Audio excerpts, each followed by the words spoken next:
Gloire à Dieu. Je vous salue tous dans le nom du Seigneur.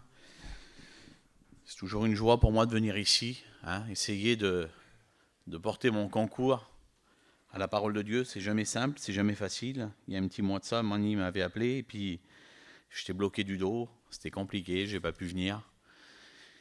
Et vous savez, c'est dur. Maël, je dis, je peux pas t'en parler à toi. Je dis, ça serait se plaindre à quelqu'un qui a tellement des gros problèmes. Et pourtant, le plus dur, c'était pas de pas travailler, parce qu'il y en a qui se rangent pour le travail. Ce que je disais à mes frères tout à l'heure, là, en vérité, je l'ai dit. Ce qui était dur, c'est qu'il y a des frères qui m'ont appelé, puis ils m'ont dit, tu viens faire la réunion, et je pouvais même plus exercer mon ministère. C'est dur, Maël. Parce que tellement que j'avais mal au dos, je pouvais plus me lever. Alors là, quand Mani m'a rappelé, il m'a dit, tu viens dimanche? Je dis, meurs, pas meurs, du dos, et mal et pas mal, j'y vais. Et puis ça va, je suis bien. Merci Seigneur, je suis vraiment content. Merci Mani. Merci Maël, que Dieu vous bénisse. Vous savez, le frère, il a dit qu'aujourd'hui, c'est vrai qu'il y a une séduction qui se passe dans le monde. Et qu'il faut faire attention. Pour connaître la vérité du faux, vous savez ce qu'il faut faire? Eh bien, il faut bien connaître le faux.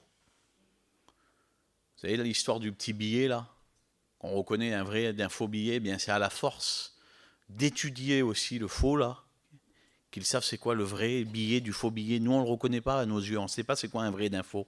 C'est compliqué. Et si on est rempli de l'esprit, mes frères et sœurs, eh bien, Dieu nous montrera le vrai et le faux.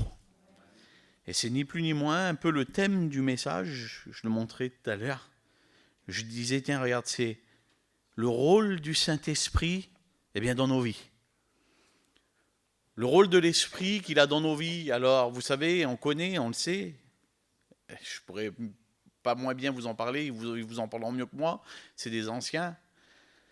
Mani, Maël, mais que le Saint-Esprit, eh bien, il fait partie des trois personnes de la divinité. Que c'est une personne à part entière. Comme moi, je suis une personne, je vous donne un exemple. Mani est une personne, Maël est une personne. On est trois personnes bien différentes. Mais on a la même humanité, on est humains nous trois.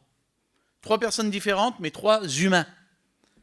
Eh bien, Dieu le Père, Jésus le Fils et le Saint-Esprit sont trois personnes distinctes qui ont la même, eh bien, divinité. Ce sont les trois personnes divines qui ont tout créé. Là, qui parlent de trilogie, de choses comme ça, non. On le voit beaucoup de fois dans la parole de Dieu, qu'ils sont bien trois personnes distinctes et que Dieu, le Saint-Esprit est au service de Dieu, au service de Jésus. Et il est celui, eh bien, la parole nous dit, eh bien, qui nous convainc de péché, de justice et de jugement. Il est celui qui nous console. Il dit, je vous enverrai le consolateur. Quel consolateur, mes frères et sœurs? Je vous prie de m'excuser de parler de cela, mais hier, j'ai été à un enterrement. Le père du Laurent Martel qui est parti, c'était un homme qui avait un peu d'âge. Il avait 84 ans, cet homme-là. Et puis, on était dans cet enterrement et Pélette prêchait la parole de Dieu. Et puis, il y avait une consolation. Parce que le vieux Jean, là, il était chrétien. Il y avait quelque chose qui se passait, c'est qu'on le savait, tout le monde savait qu'un jour, les chrétiens, les chrétiennes qui étaient là, eh bien, ils ouvriraient les yeux dans le ciel et puis qu'ils reverraient avec Jésus, avec le Père, avec le Fils, avec le Saint-Esprit, et qu'ils reverraient Jean. Mais quelques jours avant, Seigneur, que c'était dur. J'ai le petit d'un de mes petits cousins de Royan, là, qui s'est tué en quad, de 41 ans. J'ai été aussi à l'enterrement de ce jeune garçon, là, de 41 ans. Mais là, ces gens-là, ils n'avaient pas de consolation, ils ne connaissaient pas Dieu du tout. Après, je ne sais pas ce qui se passe dans un cœur, moi je ne connais pas, je ne sais pas, je ne suis pas Dieu. Mais quand on n'a pas la consolation, je regardais là ces gens-là, quelle différence. Quelle différence quand le Saint-Esprit, le consolateur, il n'est pas dans un cœur. Je regardais cette famille qui était brisée, qui était en miettes. C'est sûr que ce n'était pas la même âge, mais il n'y avait pas Jésus, il n'y avait rien là. Ils ne savaient plus vers qui se tourner. Je ne peux même pas vous expliquer ce qui s'est passé dans le cimetière. Et là, je disais, quelle grâce qu'on a d'avoir le consolateur dans un cœur. De savoir que quand nos yeux se fermeront ici-bas, ils s'ouvriront pour l'éternité avec le Seigneur dans le ciel. Et puis quand nos yeux se fermeront, eh bien qu'on retrouvera nos bien-aimés qui sont partis. Alors il est celui qui nous console, celui qui nous apprend, celui qui nous conduit, celui qui nous dirige. Mais tout ça, il faut le vouloir, mes frères et sœurs. Tout ça, il faut être d'accord avec lui. Parce qu'on a notre libre arbitre à nous. Le Saint-Esprit va toujours vouloir nous diriger dans un endroit. Le frère, il a dit, je viens de partir avec Samuel, excuse-moi, je reprends un petit peu. Et puis voilà, le Seigneur a fait que j'étais là, et puis je vais aller là-bas dans tel pays, parce qu'il y a ma belle-sœur ou ma petite nièce, je ne sais plus, excuse-moi, qui a fait un malaise. Mais c'est ce que le Seigneur veut pour toi. Il faut être à l'écoute du Saint-Esprit. Mais si nous, on se dit, ah mais non, je ne veux pas aller là-bas, je ne veux pas faire ça, parce que je sais qu'il faut que je sois là, j'en suis sûr. Mais le Saint-Esprit nous pousse à faire ça. Et qu'on n'obéit pas au Saint-Esprit, qu'on n'est pas à l'écoute du Saint-Esprit. Combien de bénédictions qu'on va louper. Combien de bénédictions qu'on peut passer à côté. Combien de choses que Dieu nous met en place devant nous. Il dit, j'ai préparé des bonnes œuvres d'avance. À seule fin que vous les accomplissiez. Combien de choses qu'on n'a pas accomplies avec l'aide du Saint-Esprit parce qu'on avait la tête dure. Combien de fois j'ai eu la tête dure? Je parle pour moi. Combien de fois j'ai eu la tête, une tête de pioche qu'on appelle, excusez-moi du mot. Terrible d'être comme ça. Parce que le but ultime de Dieu, c'est quoi? Il dit, Actes chapitre 1er, verset 8. Vous recevrez de la puissance, le Saint-Esprit survenant sur vous. Et il dit, vous serez mes témoins. Mes frères et sœurs, on doit être des témoins pour ceux qui nous entourent. Des témoins pour les non-chrétiens, les non-chrétiennes, pour tous ceux qui se perdent dans le monde, là. Vous ne voyez pas quelle séduction qu'il y a dans le monde? Parce qu'en réalité, j'ai un petit garçon, moi. Un petit garçon, il a 19 ans maintenant, mon fils. Mais le monde, il s'ouvre à lui. Maintenant, je remercie le Seigneur, il est chrétien depuis 2 ans. Mais quelle séduction qu'il y a dans le monde. Des fois, il me revient, il me dit, papa, il dit, tu sais qu'il y en a qui disent que le monde est vilain. Ben oui, nous, on dit le monde, il est vilain. Mais les jeunes, là, mais pour eux, il est trop beau le monde. Ils se disent qu'il y a des belles choses terribles, mais c'est tout des choses éphémères. Mais comment que le diable essaye de séduire et de nous faire voir, comme il a dit le frère, des beaux fruits trop beaux, mais ils sont impurs à la consommation. Vous avez déjà pris un beau fruit que vous avez croyé de vous régaler? Des fois, je prends, moi, alors rien à voir avec un fruit, mais un avocat, là, il est trop beau. Ah, je dis, je vais me régaler, j'aime bien un avocat. Tu l'ouvres, t'enlèves le noyau au milieu, là, et quand tu le coupes, soit il est dur, il n'a pas de goût, ou alors il est tout filandreux. Tu dis, ah, qu'il n'est pas bon. Je croyais qu'il allait être bon, il avait l'air beau. Ou un melon, c'est de l'eau, là. Ah, il est trop beau, il sent. Il a une bonne odeur. Mais l'odeur, elle est factice. Quand on le goûte, c'est de l'eau.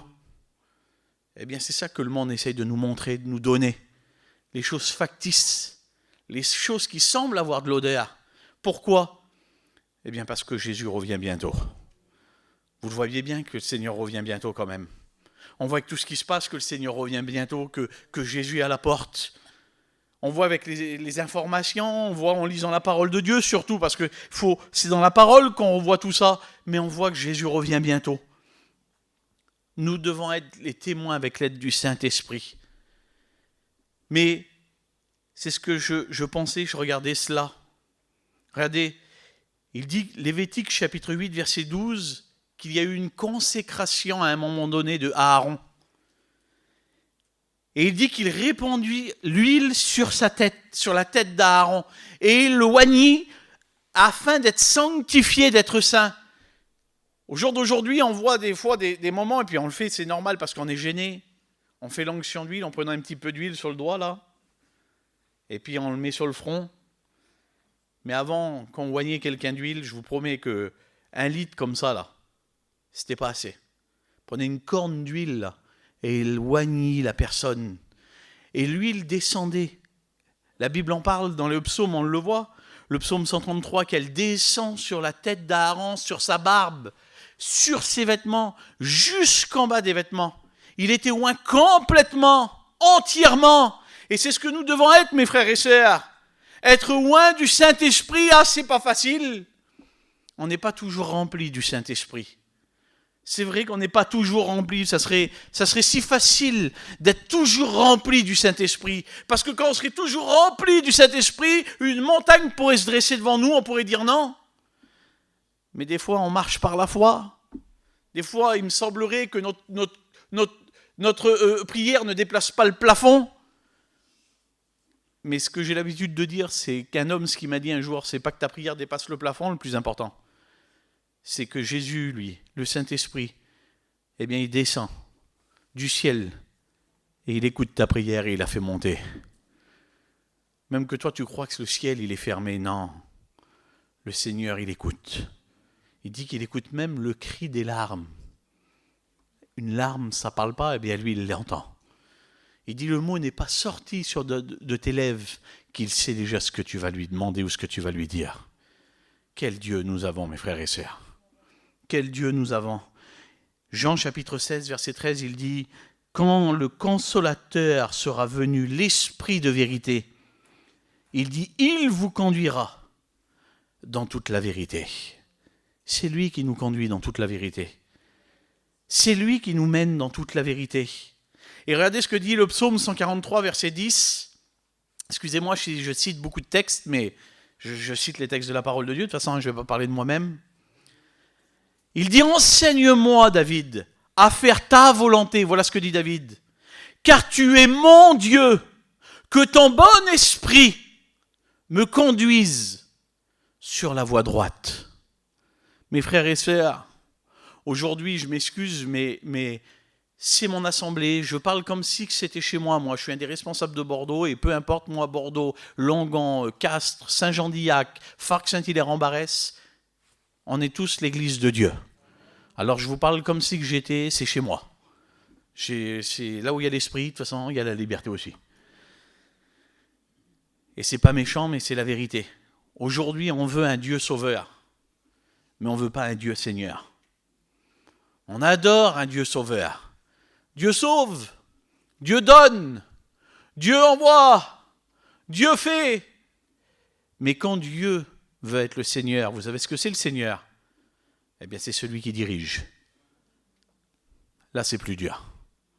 Là, c'est plus compliqué. Là, il y a plus de retenue. Parce qu'on aime bien se diriger par nous-mêmes. On n'aime pas trop être dirigé par les autres. Et encore moins, des fois, ça arrive par Dieu. Parce que Dieu, je vous l'ai dit, nous montre parfois des choses difficiles. Et quand ça nous touche à nous-mêmes, à notre bien-être, à notre confort, là, c'est déjà plus compliqué. Alors, un Dieu sauveur, ah oui, j'en veux, oui. Mais n'oublie pas que Dieu est aussi le Seigneur, ton Dieu, qui t'a sauvé, qui t'a libéré, qui t'a racheté.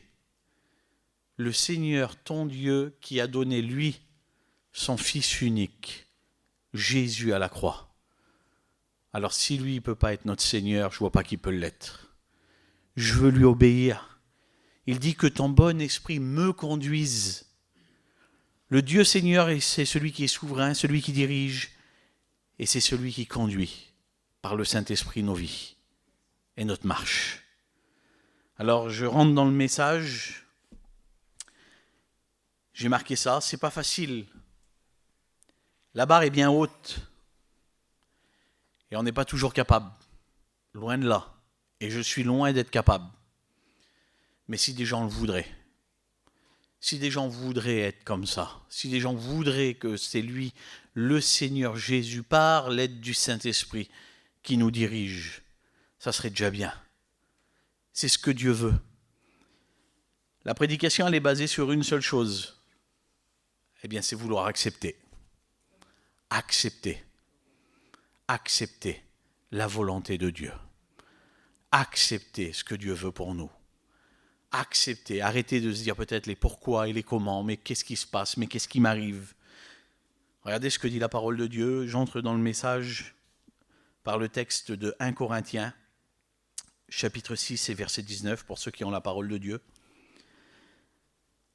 Il dit, ne savez-vous pas que votre corps est le temple du Saint-Esprit qui est en vous, que vous avez reçu de Dieu, et que vous ne vous appartenez plus à vous-même. Il dit, car vous avez été rachetés à un grand prix. Mes frères et sœurs, quel prix qu'on a été rachetés. Seigneur, je pensais à ça cette nuit.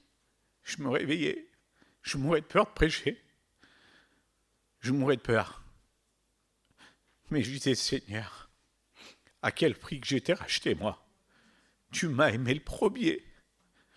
Parce que c'est toi, Jésus, qui as donné ta vie pour moi. Alors moi, je veux m'appartenir. Moi, je veux penser par moi-même. Moi, je veux regarder par moi-même. Je veux parler par moi-même. Je veux marcher par moi-même. Alors que j'ai été racheté au prix du sang de Jésus. Et la Bible dit, oh, je ne m'appartiens plus. Je dis, Seigneur, je ne veux pas désobéir à ta parole. Je veux que c'est toi qui primes dans ma vie. Regardez, il y a une autre version qui dit cela. Il ne faut pas que je pleure, parce que c'est même pas la peine, je ne vois plus rien. La parole de vie nous dit, auriez-vous, parce que ça peut arriver, hein, a dit, auriez-vous, écoutez bien, oubliez. Des fois on oublie. On oublie. Auriez-vous oublié alors? Il dit, que votre corps est le sanctuaire du Saint-Esprit. Il dit qu'il vous a été donné par Dieu et qui maintenant demeure en vous. Il dit, vous n'êtes donc plus les maîtres de votre corps et vous ne pouvez plus en disposer comme vous voulez. Il dit, vous ne vous appartenez plus à vous-même. Et il remarque encore cela, toujours pareil. Il dit, car vous avez été rachetés à un grand prix. Combien de fois, des fois, qu'on oublie, mes frères et sœurs, pour moi, je parle. Combien de fois, des fois, ça m'est arrivé d'oublier que je ne m'appartiens plus, d'oublier que dans moi, à l'intérieur de moi, vit le Saint-Esprit, Dieu le Père, Jésus, parce que les trois personnes sont là dans nos cœurs, dans nos vies. Il dit, je suis avec vous tous les jours jusqu'à la fin du monde. Alors en public, devant tout le monde, on veut faire des fois la bonne figure. Moi, je suis le pasteur, je parle pour moi. Moi, je suis le serviteur. Alors Jésus, il est avec moi, je le sais, le Saint-Esprit est avec moi, je le sais, je suis au courant. Mais quand je suis tout seul, quand je suis chez moi, quand je suis avec mes petits, avec mon petit, quand je suis avec ma femme, quand je suis au travail, quand je suis dans mes affaires, je me permettrai certaines choses, j'oublierai des fois. Eh bien qu'il est toujours là parce qu'il dit, je suis avec vous tous les jours, à chaque instant, à chaque minute, à chaque seconde. Jésus, Dieu, le Saint-Esprit vivent en nous. Seigneur, je dis alors, Seigneur, moi je veux être rempli de toi. J'ai pensé à ça. Je veux plus faire ma volonté, mais je veux faire la tienne. Vous savez, l'huile d'onction, il faut qu'elle descende, et la première chose qu'elle touche, c'est la tête. C'est la tête. Ça commence par la tête. Et aujourd'hui, c'est ça que le Seigneur mettait sur mon cœur l'autre jour. Je l'ai donné à Ison, ce message-là. Mais quand bien sûr, je l'ai remarqué, j'ai remarqué plein de choses. Mais où sont nos pensées aujourd'hui? Vers quoi qu'elles sont tournées? Où c'est que sont tournées nos pensées aujourd'hui? Aujourd'hui, on semblerait que nos pensées, je m'excuse, sont tournées beaucoup vers nos affaires. Peut-être pas pour vous, peut-être vous êtes différents, mais les hommes, on pense souvent à nos affaires. Des fois, on vient même à la réunion, je m'excuse mes frères et sœurs, mais ça m'est arrivé. Et je suis sûr que si ça m'est arrivé, ça vous est déjà arrivé aussi.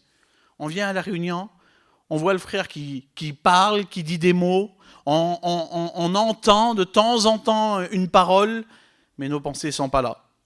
Nos pensées, quand il fait beau, on se regarde dehors, on se dit, tiens, après, je vais me faire une grillade. Je me suis acheté un bon bout de viande. On va se régaler. On va se faire un apéritif avec un tel. On pense à l'extérieur. Nos pensées ne sont plus là. Où sont tes pensées aujourd'hui? Est-ce que tu aimes Dieu de toute ta pensée? Parce qu'il faut l'aimer de toute sa pensée, c'est la parole de Dieu qui me le dit. Matthieu chapitre 22, verset 37. Il dit, tu aimeras le Seigneur ton Dieu de tout ton cœur, de toute ton âme et de toute ta pensée. Et aujourd'hui, il y a des personnes qui n'aiment plus toutes leurs pensées, parce qu'ils pensent beaucoup à eux. Parce que le Saint-Esprit, alors, il n'est plus là, alors. Parce que Dieu n'est plus là, parce que Jésus n'est plus là. Regardez ce que dit la parole de Dieu, 2 Corinthiens chapitre 11, verset 3. Toutefois, de même que le serpent, tiens, le petit frère, ce qu'il a dit, séduisit Ève par sa ruse. Je crains que vos pensées ne se corrompent et ne se détournent de la simplicité Et le mot simplicité, là, il veut dire ça aussi, sincérité, de la sincérité à l'égard de Christ. Mes frères et sœurs, aujourd'hui, on dirait que un message simple, ça touche plus. On dirait qu'un message d'un étudiant, ça touche moins. T'as vu, c'est plus, excusez-moi, je vais pas dire des noms, ça sert à rien, mais c'est pas un tel qui vient. C'est Grégory, je dis mon nom à moi, c'est un tel de chez nous là. Oh, il n'a pas un très grand message. Et pourtant, quand je regarde la parole de Dieu, le Seigneur était assez simple pour parler à des bergers, parler de brebis. Il parlait à des pêcheurs, il parlait de pêche, il parlait de poissons. Il voyait des petits enfants, il parlait aux petits. Et nous des fois, on n'est plus assez simple dans l'évangile. On veut que le grand message qui époustoufle, qui nous fait quelque chose de « Oh, quelle beauté !» Merci Seigneur, il n'y a pas plus beau, il faut des messages. Mais le plus important, c'est le message de la croix, mes frères et sœurs. C'est « Je ne veux rien savoir d'autre, il dit Paul, que Christ mort et Christ ressuscité. » Il n'y a rien d'autre qui m'intéresse. Jésus mort pour moi. Et Jésus ressuscité pour me racheter, pour me tracer une nouvelle route, pour me donner un accès direct, pour m'amener jusqu'au Père. Quelle beauté! Je continue un petit peu. On aime bien les intellectuels maintenant. Moi, je vous dis la vérité, je tombe mort après la langue française. Je dis souvent des mots français et puis je les traduis, je regarde le dictionnaire Larousse. J'aime bien aussi, j'aime bien. Mais ce que Dieu veut, c'est pas des intellectuels. La parole de Dieu, ce qu'elle dit, ce qu'il veut, c'est des adorateurs, en esprit et en vérité. C'est tout, des adorateurs. Vous savez, des fois, il y a nos pensées qui se tournent à se dire, je ne parle pas pour les frères qui sont là, loin de là, hein, mais il y a des frères, des jeunes serviteurs, des jeunes prédicateurs maintenant qui le font. Je prêche mieux, moi. J'ai un meilleur message, moi. Et puis, c'est arrivé dans la parole de Dieu. Luc chapitre 9, verset 46. Or, écoutez, une pensée leur vint à l'esprit, savoir lequel d'entre eux était le plus grand. Ah ben moi, je suis meilleur chrétien qu'elle. Moi, je suis un meilleur chrétien que lui. Moi, je jeûne 2 fois la semaine. Je donne la dîme de tous mes biens. Ah, ça me rappelle une prière, ça, d'un pharisien. Et le sadducéen, lui, qu'est-ce qu'il faisait? Il se frappait la poitrine. Il disait juste, sois apaisé envers moi, Seigneur. Ne regardons pas les autres comme étant plus petits que nous, mais regardons-les comme plus grands, mes frères et sœurs. Les autres comme plus grands que nous. Jésus nous a donné l'exemple ultime. C'était Jésus, c'était le Fils de Dieu, il s'est abaissé, lui. Et il a lavé les pieds de ses disciples. Il s'est humilié, mais nous, on veut être grand. On veut se grandir. Et la parole de Dieu nous dit, celui qui veut s'élever sera abaissé. Et celui qui s'abaisse, il sera élevé. Moi, je veux regarder les autres comme plus grands que moi. Psaume 139, verset 2. David dit, tu le sais quand je m'assieds et quand je me lève. Il dit, tu pénètres de loin mes pensées. Dieu connaît nos pensées. Dieu sait à quoi on pense. Le Saint-Esprit sait à quoi on pense. Il dit que ma justice, le psaume 17, que ma justice paraisse devant ta face, que tes yeux contemplent mon intégrité. Il dit, si tu sondes mon cœur, si tu le visites la nuit, si tu m'éprouves, tu ne trouveras rien. Écoutez bien ce qu'il dit, David. Il dit, ma pensée n'est pas autre que ce qui sort de ma bouche. Et ça m'a fait penser, vous savez à quoi, mes frères et sœurs?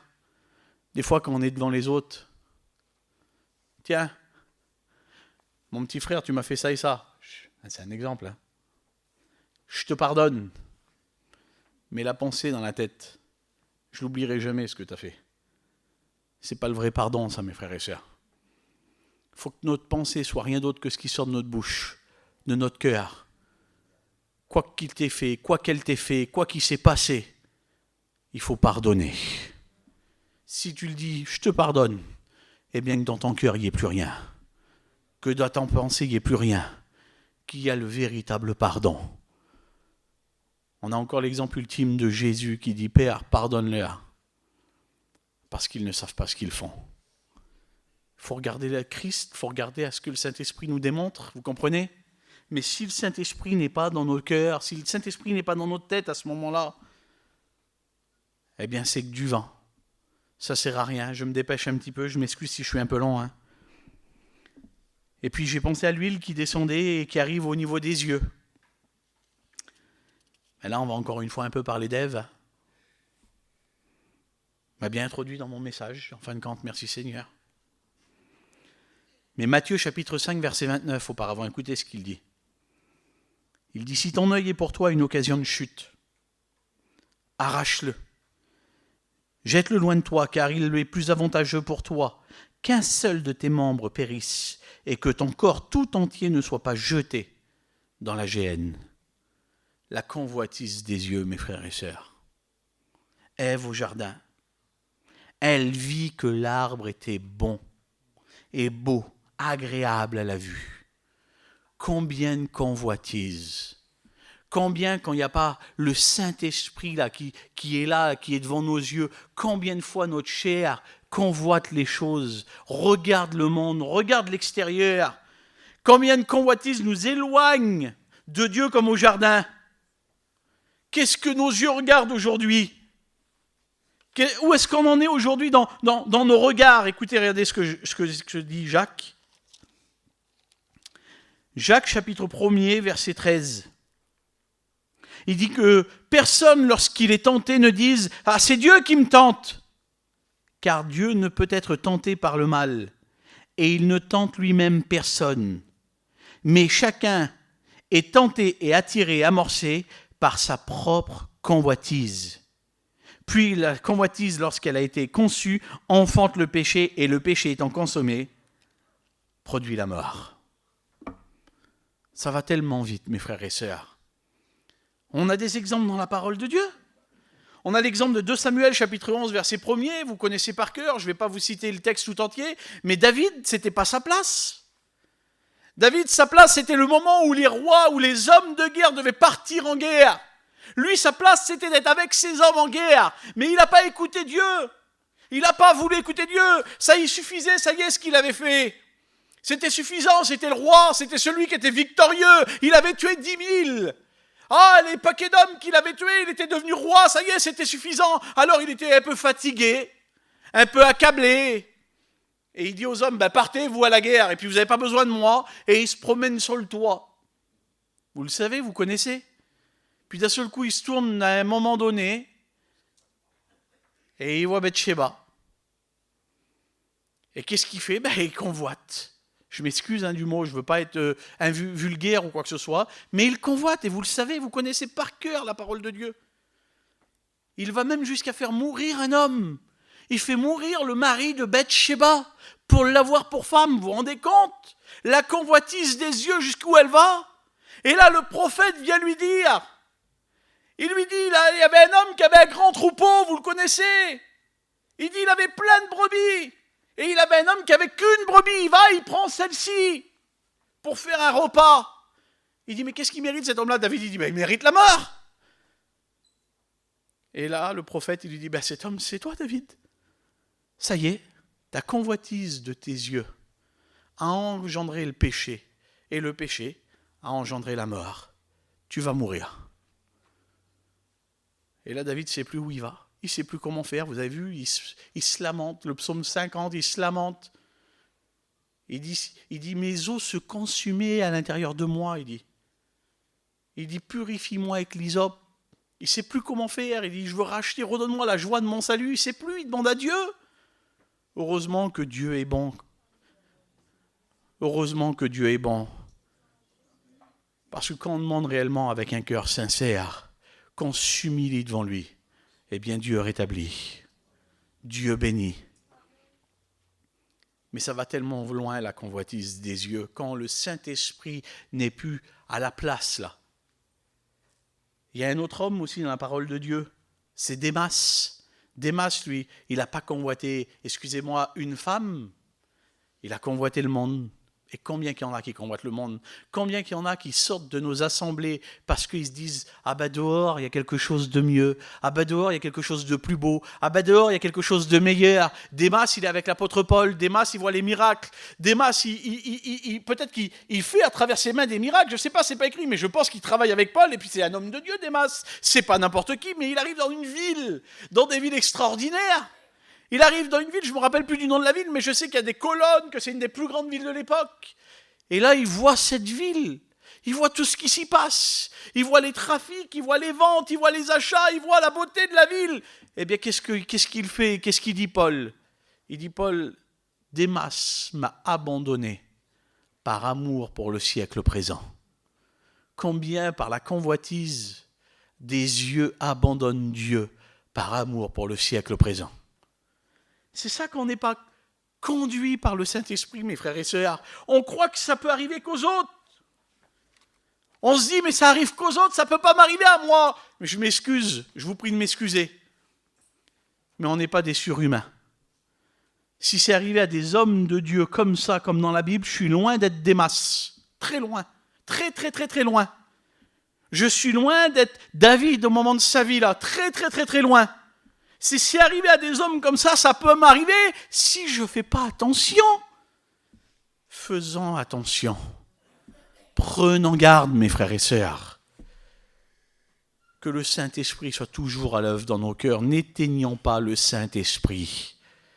Ne négligeons pas l'Esprit de Dieu. Quand je dis le Saint-Esprit, vous comprenez bien qu'il y a aussi Dieu derrière et Jésus. Je minimise pas Dieu et Jésus, bien sûr que non. C'est que les trois personnes de la divinité travaillent ensemble.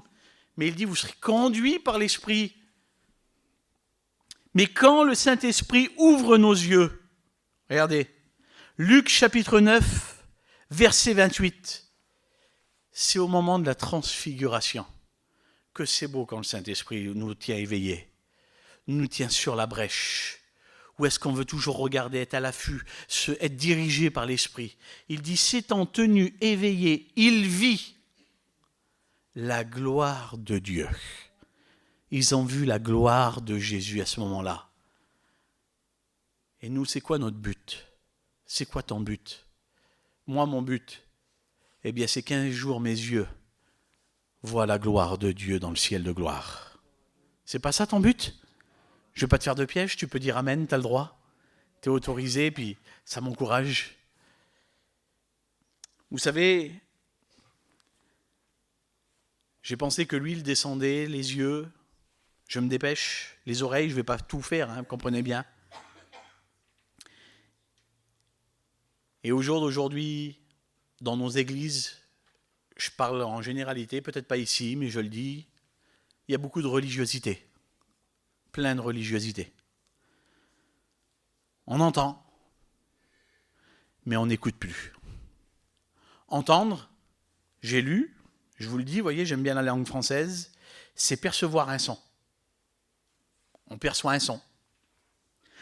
Écouter, c'est prêter attention. C'est quelque chose de différent. Prêtez attention. Quand on prête attention, eh bien on reçoit. Et on accepte la parole. Pas les mots d'un homme, mes frères et sœurs, mais la parole de Dieu. Parce que c'est ça le plus important. Moi, j'ai rien à vous apprendre. Il y a des hommes beaucoup plus âgés que moi ici. Je ne vais pas vous apprendre la vie. Mais je vous parle juste de la parole de Dieu. Ce que Dieu veut de nous, c'est que nous soyons à l'écoute du Saint-Esprit. C'est ce que j'ai dit au début aussi. Proverbe chapitre 8, verset 33, il dit « Écoute l'instruction pour devenir sage. Heureux l'homme ou la femme, parce que l'homme là c'est l'humain, qui m'écoute. Heureux l'homme qui m'écoute. » Pas seulement qui prête un son, pas qui entend de loin. Quand quelqu'un nous appelle de loin, « Quoi ? A-t-elle ? Quoi ? Répète !» Mais quand on essaye d'être vraiment attentif, qu'on est à l'écoute, là on comprend ce qu'on veut nous dire. Comprenez ce que je veux? Quand on ne prend pas garde à la parole de Dieu, eh ben, les messages se succèdent les uns derrière les autres. Et des fois, vous savez ce qu'il fait le Seigneur? Eh bien, il se répète. Il redit encore les mêmes messages. T'as vu, il dit l'autre, il était sur le même thème. L'autre, il a encore dit pareil. L'autre, il a encore dit pareil. T'as vu, c'est à peu près sur le même thème. Ben oui, mais c'est normal. Parce qu'il y a une personne ou deux personnes qui doivent être à l'écoute, recevoir et accepter le mot de Dieu. Mais sauf comme ils viennent là en tant que religieux, eh bien, ils n'écoutent pas, ils entendent, et puis ça passe à côté. Ça rentre dans une oreille, et ça sort de l'autre. Actes chapitre 27, verset 10. Écoutez bien. Il dit que Paul avertit le centenier, c'est à ce moment-là où il devait de partir sur l'île de Patmos. Il était déporté, Paul, il était fait prisonnier. Paul avertit le centenier, mais il dit le centenier écouta le pilote et le patron. Parce qu'eux, ils connaissent mieux que Paul. Ben oui, ils savent mieux s'y faire. Paul, c'est pas un marin. Alors que le pilote et le patron, le capitaine du navire, il connaît, lui, c'est son habitude. Alors qu'est-ce que fait le centenier ? Eh bien, au lieu d'écouter Paul, qui est l'homme de Dieu, et lui, Paul lui dit, vaut mieux pas qu'on parte du port, si on s'en va, il va y avoir un grand dégât. Je dis avec mes mots. Il dit, on va même faire naufrage. Il dit, il va y avoir beaucoup de dégâts, et pour la cargaison, et pour les hommes. Il va se passer une catastrophe. Dieu lui a révélé. Mais lui, il n'écoute pas, il perçoit un son, le centenier, et puis le patron, et puis le capitaine du navire, il dit, t'inquiète pas, là c'est bon, on peut partir, il fait beau. Alors qu'est-ce que fait le centenier ? Eh bien, il préfère écouter, entendre les mots du pilote et du patron du navire, plutôt que les paroles de Paul. Et qu'est-ce qui se passe ? Eh bien, il se trouve dans une tempête terrible. Et là, le bateau fait naufrage. Mes frères et sœurs, je vous passe le texte, mais si on n'est pas à l'écoute attentivement à la voix du Saint-Esprit, je vous le dis en vérité, ça m'est arrivé il y a plusieurs années de ça. On peut faire naufrage dans nos vies spirituelles.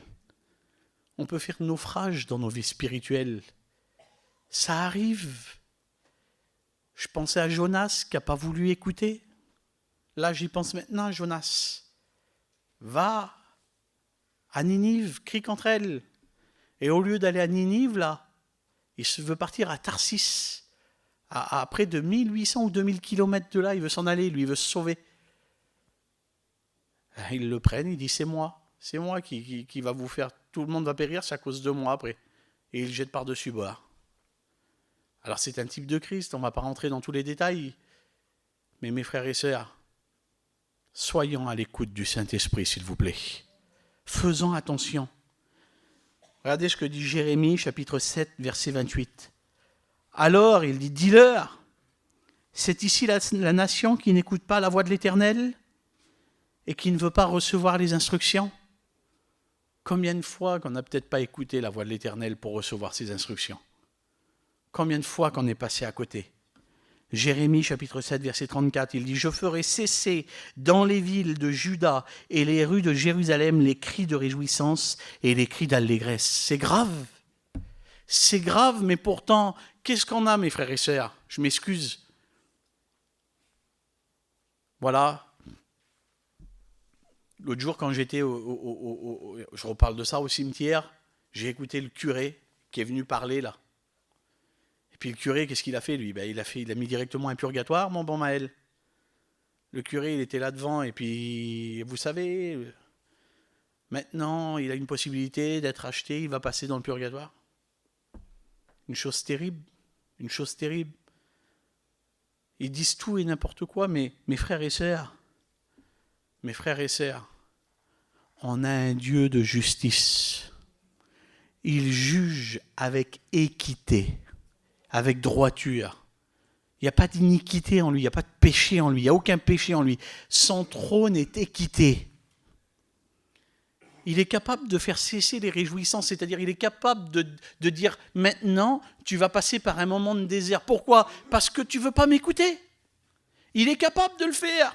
Parce que, non pas pour que tu meurs, mais pour peut-être te faire comme le berger, te casser un petit peu la patte, et puis pour que tu sois à côté de lui, pour qu'il te soigne. Qu'est-ce qu'il dit ? Il dit, je veux l'attirer, la faire venir au désert. et là je parlerai à son cœur. Il est capable de faire arrêter les cris de réjouissance, comme dit là Jérémie. Je ferai cesser les cris de réjouissance parce que c'est une nation qui ne veut pas m'écouter. Mais on n'est pas moins qu'eux, on n'est pas mieux qu'eux, à part qu'aujourd'hui on est sous le temps de la grâce. On est sous cette parenthèse qui va bientôt se fermer. Alors faisons attention. Écoutons avec attention. Écoute mon fils et sois sage. Proverbe 23, 19. Dirige ton cœur dans les voies droites. Voilà ce que dit la parole de Dieu. Car ce que Dieu veut de nous, c'est la part qu'a choisie Luc chapitre 10, verset 38, cette femme qui est Marie. Marthe qui s'affolait, qui partait de droite et de gauche, qui ne savait plus, qui voulait faire. Des fois, on veut faire plein de choses. Je vais faire ça pour Dieu, je veux faire ça. Avant de faire tout ça, sois à l'écoute au pied de Jésus. Elle s'est mise au pied de Jésus, elle était à l'écoute de la parole. Le Maître est ici et il veut te parler. Je continue un tout petit peu? Je vous embête pas trop? Excusez-moi. Hein. Vous savez, l'huile descend et j'ai pensé à la bouche. Et là, il est fort ce membre-là, hein, la langue. La langue, le petit membre là, minuscule, qui bénit Dieu, qui ne voit pas, qui est si haut dans les cieux, et qui maudit son frère qui est devant lui. C'est ce que dit la parole de Dieu. J'ai pris une comparaison. Le plus grand navire aujourd'hui de passagers qui conduit des passagers, vous savez, les navires de croisière là. La Tour Eiffel, ceux qui l'ont déjà vu, elle fait 324 mètres de haut. Eh bien, le plus grand des bateaux, lui, il fait 362 mètres de long. Il est plus grand que la Tour Eiffel. Il peut accueillir 6000 personnes à l'intérieur. C'est immense. Moi, j'ai déjà été à côté des navires, comme ça, à Marseille. Je me promenais sur le port, et pour ceux qui y ont déjà été, les bateaux, je sais pas, on dirait des barres d'immeubles. Il y a 15 étages, 18 étages, t'as jamais vu, Maël? C'est grand, c'est long, c'est immense. Tu dis, c'est pas possible, c'est infinissable, c'est immense. Et j'ai regardé sur Internet, eh bien tout ça c'est dirigé par une petite barre de 30 cm. Tout notre corps, mes frères et sœurs, est dirigé parfois par ce petit membre-là, qui est la langue. Et si le Saint-Esprit, si Jésus, si Dieu par le Saint-Esprit n'est pas celui qui dirige, elle est capable de bénir et capable de maudire. Elle est capable d'amener quelqu'un à la vie, est capable, malgré qu'on soit chrétien, excusez-moi par des mots des fois qu'on dit, d'amener quelqu'un à la mort. Parce qu'on est une lettre écrite, la Bible dit. Regardez, 2 Corinthiens chapitre 3, verset 3. J'ai écrit ça là. Vous êtes manifestement une lettre de Christ, écrite avec de l'encre, mais non avec de l'encre, mais avec l'Esprit du Dieu vivant. Ah, ce n'est pas à dire que nous soyons par nous-mêmes capables, non, de concevoir quelque chose comme venant de nous-mêmes. Notre capacité, au contraire, vient de Dieu. Mes frères et sœurs, on est une lettre écrite aux yeux de tous. Mais si cette lettre, il y a des ratures, il y a écrit n'importe quoi, on fait n'importe quoi, on dit n'importe quoi, ça peut amener les gens à la perdition. Il faut faire attention. Regardez, Matthieu chapitre 15, verset 11, il dit « Ce n'est pas ce qui entre dans la bouche qui souille l'homme, mais ce qui sort de la bouche qui le souille. » Jacques chapitre 3, verset 11, il dit « La source fait-elle jaillir par la même ouverture l'eau douce et l'eau amère ?» On ne peut pas. L'eau douce, celle qui amène à la vie, et l'eau amère, c'est l'eau salée de la mer morte. Pour ceux qui sont déjà allés en Israël, la mer morte, il n'y a pas de vie à l'intérieur. Il n'y a aucune vie. Tout est mort. Il n'y a rien. Et de notre bouche sortirait la mort. Excusez-moi mes frères et sœurs, mais si le Saint-Esprit est en nous, de notre bouche, il doit sortir l'évangile qui s'appelle la bonne nouvelle pour amener les autres à la croix, à Jésus. Une langue qui n'est pas remplie de l'Esprit est dangereuse. Jacques chapitre 3, verset 3. « Si nous mettons le mort dans la bouche des chevaux pour qu'ils nous obéissent, nous dirigeons aussi leur corps tout entier. » Vous savez, cette petite barre de fer qu'on met, c'est ça là, dans la bouche des chevaux. Et qu'est-ce qui tient? C'est les rênes, ça s'appelle. Et puis quand on tire à gauche, va à gauche. Quand on tire à droite, on dirige tout le corps du cheval à cause de cette petite barre de fer qu'il a dans la bouche. Eh bien, lorsqu'on est oint par l'Esprit, lorsque le Saint-Esprit est en nous, vu qu'il vit en nous, eh bien, on est soumis au Saint-Esprit et tout notre corps doit être dirigé par l'Esprit. Gloire à Dieu. Notre langue doit nous faire reconnaître, mes frères et sœurs. J'ai marqué cela, vous le savez. Matthieu 26, 73. Pierre suivit Jésus de loin. Et là, quelqu'un lui dit certainement, tu es aussi de ces gens-là, car ton langage te fait reconnaître. Ici, on est tous trop beaux. Physiquement, bon non, je ne suis pas terrible. Mais on est tous des chrétiens. Mais à l'extérieur, est-ce qu'on nous reconnaît comme des chrétiens? Comme des hommes et des femmes de Dieu? C'est important, hein? Premièrement, dans nos foyers. J'ai du mal, c'est dur. Moi, je parle pour moi, c'est dur. C'est dur avec mon petit, c'est dur avec nos garçons, c'est dur avec nos filles. C'est difficile, hein? Comment il faut retenir? Comment il faut mettre, excusez-moi, le mort à la bouche, là, comme les chevaux? Il faudrait mordre dans quelque chose, parce que des fois, on a les nerfs qui arrivent, là, et puis parce que tu leur dis quelque chose, ils ne veulent pas écouter, alors tu as envie, tu te dis... Mais il ne faut pas, mes frères et sœurs. Je suis chrétien. Il faut que je me retienne. Il faut que je fasse attention. Il faut demander au Seigneur, il faut se retenir. Regardez ce que dit le psaume 34, verset 1er. Même quand tout va mal, quand on passe par des moments difficiles, écoutez ce que dit la parole de Dieu. « Je bénirai l'Éternel en tout temps.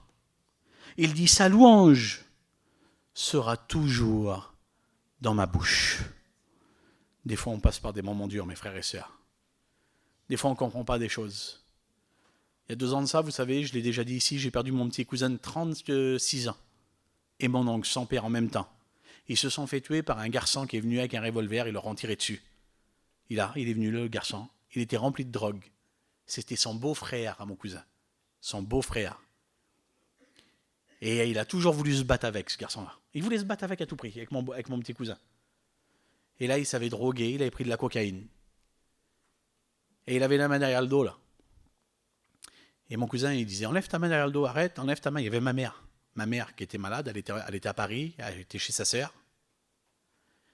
Et elle m'a expliqué, elle m'a dit, je le voyais de loin, en train de me parler. Enlève ta main derrière le dos, enlève ta main. Il a dit, si tu veux qu'on se batte, eh ben, enlève ta main derrière le dos, et d'homme à homme, viens, on va se battre.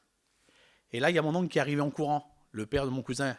Il a crié, lui, il a dit, arrête maintenant. Et puis, il a commencé à crier. Et là, le garçon, il a sorti le revolver, et il a tué les deux. Comme ça. Alors ma tante, qui est chrétienne, la mère du petit, ma mère, mon oncle William, qui est serviteur de Dieu, l'oncle du petit, toute notre famille qui est chrétien, comprenez bien, on se dit, mais pourquoi? Mais comment? Mais qu'est-ce qui s'est passé? Mais qu'est-ce qu'il y a eu? Mais malgré tout ça, j'ai vu ma tante, j'ai vu ma famille. Et ça, elle me l'a dit. Elle dit, je bénirai l'Éternel en tout temps. Sa louange sera toujours dans ma bouche, quelles que soient les difficultés. Mes sœurs, mes frères, quelle que soit la difficulté du monde, que notre bouche bénisse l'Éternel, parce qu'il nous a sauvés, parce qu'il nous a rachetés. La langue du juste est un argent de choix. Les lèvres du juste dirigent beaucoup d'hommes. Quelle beauté de diriger, d'être le GPS qui amène les hommes à la croix du calvaire. Dire, mon petit frère, ma petite sœur, c'est là qu'il faut que tu viennes pour être sauvé. C'est là. La langue douce, Proverbe 10,4, est un arbre de vie. Quelle beauté. Le Saint-Esprit ne doit pas rester sur la tête, mais il y a une place importante. C'est le cœur, mes frères et sœurs. C'est le siège des sentiments. Si l'huile du Saint-Esprit, si le Saint-Esprit s'arrête à notre tête, on sera toujours que des religieux. Ça n'ira pas bien loin. Mais ce qu'on va être, c'est des adorateurs en esprit et en vérité. Alors il faut que ça se passe ici, là. Avec Dieu, c'est une histoire de cœur. Avec Jésus, c'est une histoire de cœur. Ce que l'Éternel a en horreur, je m'excuse, regardez ce que dit le psaume 119, verset 113. Il dit « Je haïs les hommes indécis, un cœur partagé, un cœur qui un jour est chrétien et qui le lendemain ne l'est plus, qui un jour aime Dieu et qui dit « mais moi j'aime Dieu de tout mon cœur » et qui en réalité fait tout le contraire quand il est dans le monde, quand il est à l'extérieur. Dieu a en horreur ces personnes-là. Regardez ce que dit la parole de Dieu. 1 Roi, chapitre 18, verset 21. Je me dépêche, je n'aurai pas le temps de finir, je vous prie de m'excuser. Alors Élie s'approcha de tout le peuple et dit « Jusqu'à quand clocherez-vous des deux côtés? Si l'Éternel est Dieu, allez après lui. Et il dit, si c'est Baal, eh bien allez après lui. Choisissez aujourd'hui qui vous voulez servir, il dit aussi. Mais oui, mes frères et sœurs, parce qu'on aime ça et on aime ça. Parce qu'on aime Dieu, mais aussi on aime bien le monde.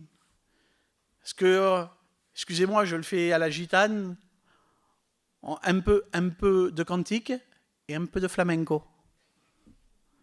Il y en a qui font un peu de cantique et un peu de flamenco. Ça va bien avec ma moustache en plus en ce moment. Mais oui, mais pourtant, et pourtant.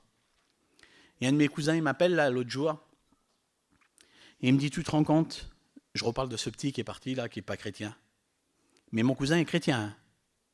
Il dit, quelle situation qui s'avait fait ce garçon-là? Je dis, ah bon? Il me dit, ah là là, grosse maison à Royan, grosse piscine, quelle réussite. Il m'a dit, quelle réussite, le mot, quelle réussite. Il dit, les grosses autos, t'as vu la réussite? Je dis, t'appelles ça une réussite? Ben, il me dit, oui. Ben, je dis, mon cousin, tu devrais reprendre ta Bible, relire, et va bien à la réunion. Il dit, pourquoi? Je dis, parce que la réussite dans une vie, c'est Jésus. Je dis, tu vois, aujourd'hui, je dis, il n'a pas réussi sa vie, ce petit-là. Je dis, regarde, il a été fauché par la vie à 40 ans, et je dis, où c'est qu'il est aujourd'hui? Ah, il ne savait plus, il buguait. Au téléphone. Quelle réussite. Ben oui, parce que pourquoi? Ben parce que son cœur, à mon cousin, là, je vous le dis, un peu de cantique et un peu de flamenco. Il aime bien les deux. Il aime Dieu, il aime le monde. Ben, la Bible dit, les tièdes, je les vomirai de ma bouche. Excusez-moi, hein. Je vous prie de m'excuser, je dis ce qu'il y a dans mon cœur. Par contre, quand on a un cœur entier pour Dieu, ça c'est une merveille. Quand on a un cœur entier pour Dieu, regardez ce que dit la parole de Dieu. C'est pas là, je vais passer. Le cœur est tortueux, mais Dieu le connaît. 2 Rois, je lis avec vous un instant, parce que je suis obligé de le lire. 2 Rois, chapitre 20 et verset 1er. Alors d'abord, Proverbe, je vous le lis vite fait. Garde ton cœur plus que toute autre chose, car de lui viennent les sources de la vie. Que nos cœurs soient remplis du Saint-Esprit, j'ai marqué, mais regardez, 2 Rois, chapitre 20, verset 1er, c'est le roi Ézéchias. Il dit, en ce temps-là, Ézéchias fut malade à la mort. Le prophète Ésaïe, fils d'Amos, vint auprès de lui et lui dit, ainsi parle l'Éternel, donne les ordres à ta maison, car tu vas mourir et tu ne vivras plus. Ézéchias tourna son visage contre le mur et fit cette prière à l'Éternel. Ô Éternel, souviens-toi que j'ai marché devant ta face avec fidélité et intégrité de cœur, et que j'ai fait ce qui est bien à tes yeux. Et Ézéchias répandit d'abondantes larmes. Ésaïe, qui était sorti, n'était pas encore dans la cour du milieu lorsque la parole de l'Éternel lui fut adressée en ces termes. Retourne et dis à Ézéchias, chef de mon peuple, ainsi parle l'Éternel, le Dieu de David, ton père. J'ai entendu ta prière, j'ai vu tes larmes. Voici, je te guérirai, j'ajouterai à tes jours 15 années.